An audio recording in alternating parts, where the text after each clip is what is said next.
కేసీఆర్ 25 లక్షల ఓట్లు తీసేశాడండి. నేను అడుగుతాను, 25 లక్షల ఓట్లు తీసేసి ఎలక్షన్ కమిషన్ ఏం చెప్పారంటే సారీ చెప్తారా మీరు?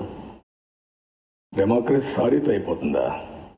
మళ్ళా సేమ్ మిస్టేక్స్ మీరు కమిట్ చేస్తారు. ఇక్కడ అతను ఢిల్లీకి వెళ్ళి మేము ఫామ్ 7 ఉపయోగించి వాడు ఓట్లు తీయేస్తామని చెప్పి వచ్చి 7 లక్షల ఓట్లు తీసేశాడు. రెడ్ హ్యాండ్గా పట్టుకున్నాం, గవర్నమెంట్ సిట్ వేసాం.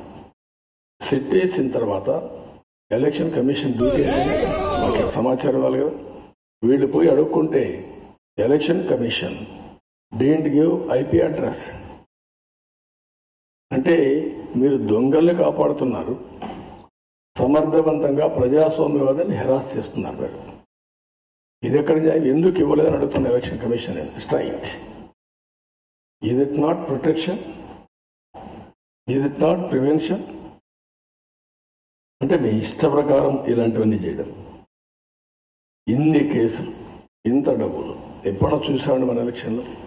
అపోజిషన్ పార్టీకి ఇన్ని వేల కోట్లు ఎక్కడి నుంచి వచ్చిందండి? ఎవరి డబ్బులు అండి ఇది? 2,000 3,000 పంచుతారా మీరు?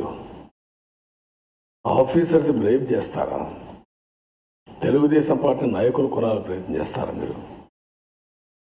Is it democracy? కేసీఆర్కి ఇక్కడ ఏం పని? ఈ తప్పుడు పనులు చేయడానికనా? ఈ తప్పుడు పనులు చేసి ఇంకా కసి కక్ష పెంచారు తప్ప వీళ్ళ వల్ల ఏం కాలేదు.